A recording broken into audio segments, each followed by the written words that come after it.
बाँझ रुला देने वाली कहानी। 14 साल की उम्र में जब खेलने कूदने की उम्र होती है तब रिश्ता हो गया। उस समय में सभी लड़कियां 12-13 वर्ष में ब्याह दी जाती थीं। शादी का मतलब भी पता नहीं होता था, बस ये सोचकर खुश होते थे कि नए नए कपड़े मिलेंगे। माँ थी नहीं तो पिताजी ने बस जो थोड़ा सा घर का काम काज सिखाया वही आता था। शादी का दिन आया और बस सारी रस्मों के बाद विदाई का वक्त भी आ गया। रोते रोते डोली में बैठकर ससुराल पहुंच गई। इतनी आलीशान हवेली देखकर मन ही मन बहुत खुश हुई। तभी सासू माँ की आवाज आई, अरे जल्दी से कलश लाओ, बहू आ गई है। और मैंने घूंघट की आड़ से अपनी सास को देखा। आंखों से एकदम सख्त मिजाज लग रही थी मुझे। सच मानो थोड़ा डर गई थी उन्हें देखकर। सारी रस्में खत्म होते होते रात हो गई थी। बिस्तर पर लेटते ही नींद आ गई। सुबह सुबह नौकरानी ने आकर जगाया था कि चलो रसोई बनाने की रस्म है। तैयार होकर रसोई में गई और खीर बनाई। सबने तारीफ भी की पर सासू माँ ने कमी निकाल दी। साथ ही साथ हिदायत भी दे दी कि अब बचपन छोड़कर कुछ काम काज सीख लो। 15 दिन बाद मेरे पति को भी हॉस्टल जाना था क्योंकि वह तब बीए कर रहे थे। खैर अमर भी हॉस्टल चले गए और मैं अकेली रह गई। अपने सास और ससुर के साथ पढ़ती। बीच बीच में अमर चिट्ठी लिखते थे पर पहले सासू माँ थी, बाद में मेरे पास आती थी। उम्र कम होने की वजह से इतना फर्क नहीं पड़ता था। मेरे अकेलेपन का साथी था आम का पेड़। हाँ, वही आम का पेड़ जो हवेली के पीछे आंगन में लगा था। उस आम के पेड़ के नीचे एक कच्ची मिट्टी का कमरा भी बना हुआ था, पर वो पेड़ फल नहीं देता था, इसलिए सारे हवेली वाले उस पेड़ को बांझ कहते थे। पर मुझे न जाने क्यों उस पेड़ से बहुत प्यार था। जब काम से निवृत्त होकर कुछ फुर्सत के पल मिलते थे तो एक वही पेड़ मेरा साथी होता था। उसको देखते हुए मैं अपनी सारी थकान भूल जाती थी। 2 साल बीत गए और मैं 16 की हो गई। अमर की भी स्नातक की पढ़ाई पूरी हो गई थी। आज अमर वापस आ रहे थे। सासू माँ सुबह से ही तैयारी में लगी हुई थीं, खुद ही रसोई में जाकर सारा जायजा ले रही थी। मैं भी बहुत खुश थी कि अब मुझे अकेले नहीं रहना पड़ेगा। 16 श्रृंगार के साथ में पूर्ण स्त्री की तरह महसूस कर रही थी। आज मांग का सिंदूर कुछ अलग ही लालिमा लिए हुए था। शायद वह लालिमा मेरे चेहरे पर भी दिख रही थी। तभी तो मेरी सास ने मुझसे कहा कि जा अपनी नजर उतरवा ले, अमर आ गए हैं। हवेली की हलचल से पता चल गया था मुझे। खाने पीने से निवृत्त होकर सब आराम करने चले गए। अमर भी कमरे में आ गए थे और मैं बस शर्म से लाल हुई जा रही थी। तभी अमर ने मुझे तोहफा दिया, एक सुंदर लाल साड़ी। पर मेरे लिए तो अमर का वापस आना ही सबसे बड़ा तोहफा था। हमने ढेर सारी बातें की जिनमें कुछ शिकायतें थीं, कुछ प्यार था। समय बीतता गया और 2 साल कैसे बीत गए पता ही नहीं चला। अमर और मैं एक दूसरे के साथ बहुत खुश थे। एक दिन अचानक पता चला कि मेरे पिताजी बहुत बीमार हैं। अमर मुझे लेकर तुरंत रवाना हो गए। पिताजी मुझे देखकर बहुत खुश हुए, जैसे मेरे लिए ही अपनी सांसों को रोका हुआ था। और फिर मुझे अमर के हवाले करके वो इस दुनिया से चले गए। भीगी आंखों से अपने पिताजी को विदा किया। अब मेरा सब कुछ अमर और उसका परिवार ही था। समय गुजरता गया और अमर ने अपनी लॉ की पढ़ाई भी पूरी कर ली और अब वो सरकारी वकील कहलाने लगे थे। पर भगवान ने मुझे अभी संतान का सुख नहीं दिया था। अभी तो सासू माँ दबी जुबान में बोलती थीं, पर धीरे धीरे उन्होंने अपना रुख कड़ा कर लिया। अमर बहुत व्यस्त रहते थे अपने काम में, सो भी मेरे पीछे सारा दिन पड़ी रहती। धीरे धीरे सारे गांव में ये बात फैल गई कि हवेली की बहू बांझ है। तीर की तरह चुभता था ये शब्द, पर कुछ कह नहीं पाती थी, सिर्फ आंसुओं से दिल हल्का करती थी। अमर मुझे दिलासा देते थे पर लोगों का व्यवहार अंदर ही अंदर मुझे खोखला कर रहा था। अभी मेरी उम्र ही क्या थी, सिर्फ 19 साल, और लोगों ने मुझे बांझ बना दिया। बचपन से ही शरीर से दुबली पतली थी मैं।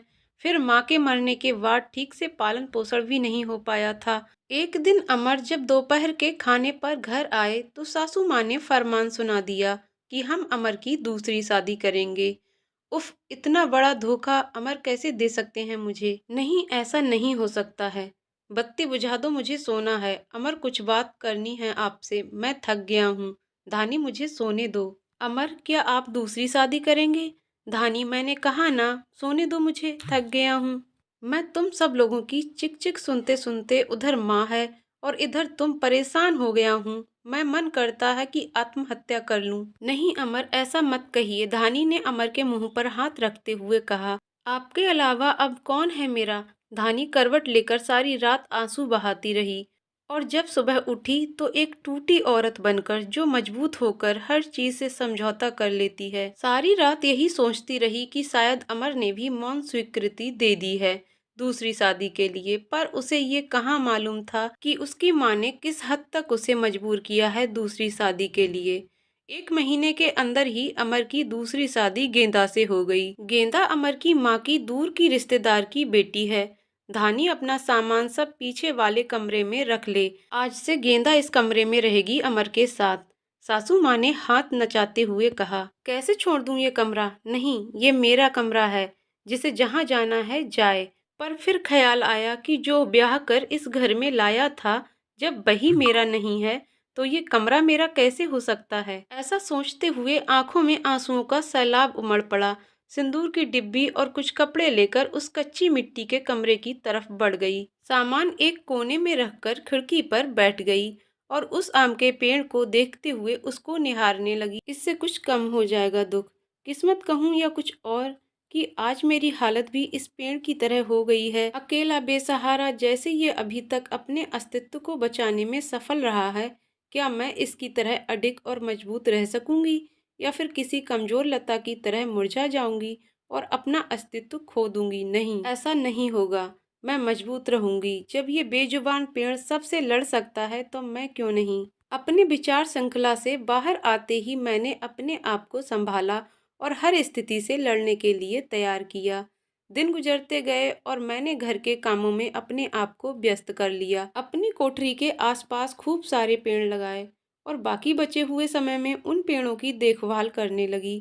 साथ ही उस आम के पेड़ की खास देखभाल करती थी। गेंदा एक सुलझी हुई लड़की है। वो जब भी मुझसे बात करने आती, मेरी सासू माँ उसे बहाने से बुला लेती।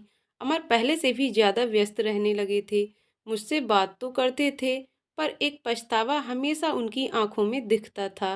शायद मेरी हालत देखकर बुरा लगता था उन्हें, पर माँ के खिलाफ जाने की हिम्मत नहीं जुटा पाते थे। गेंदा के दिन खुशी से गुजर रहे थे और मेरे दिन बस गुजर रहे थे, और देखते ही देखते वो दिन भी आ गया जब गेंदा ने खुशखबरी सुना दी कि वो माँ बनने वाली है।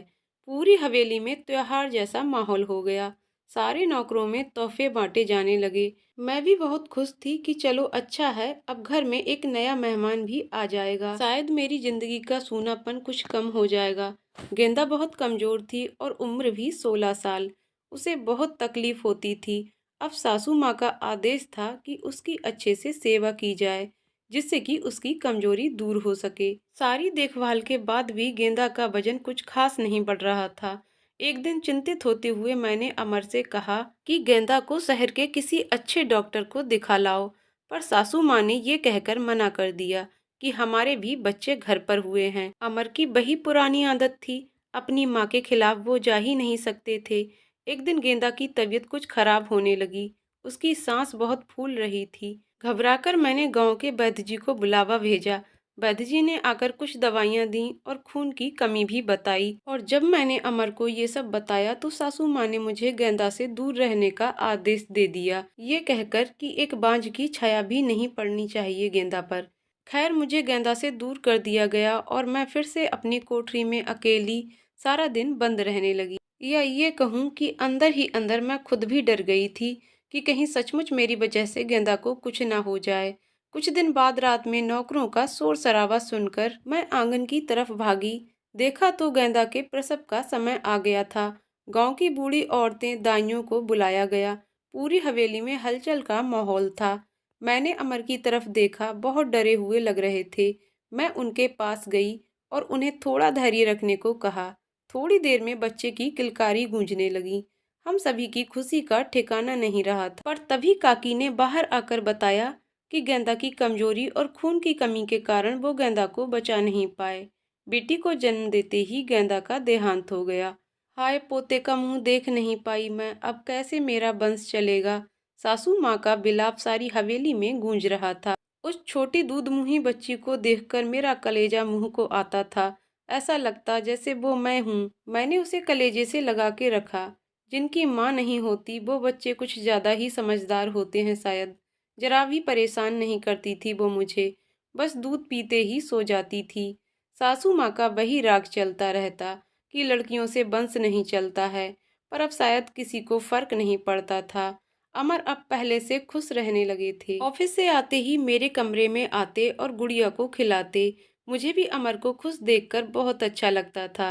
साल बीत चुका था गेंदा को गए हुए और गुड़िया को आए हुए। आज गेंदा की बरसी है हवेली में, छोटी सी पूजा रखवाई है।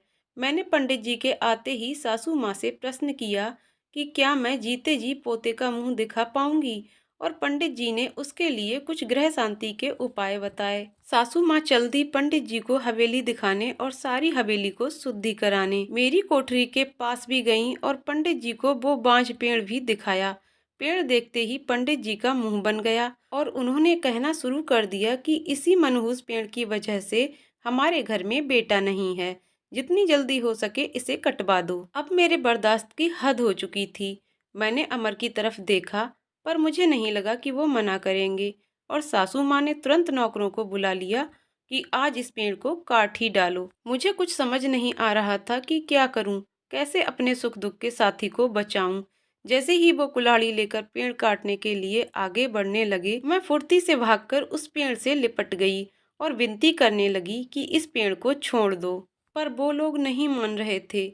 मैं रोती जा रही थी, पर किसी को तरस नहीं आ रहा था। तभी किसी ने मुझे खींचकर धक्का दिया और मेरा सर पत्थर से टकरा गया। सिर से खून की धार निकल रही थी।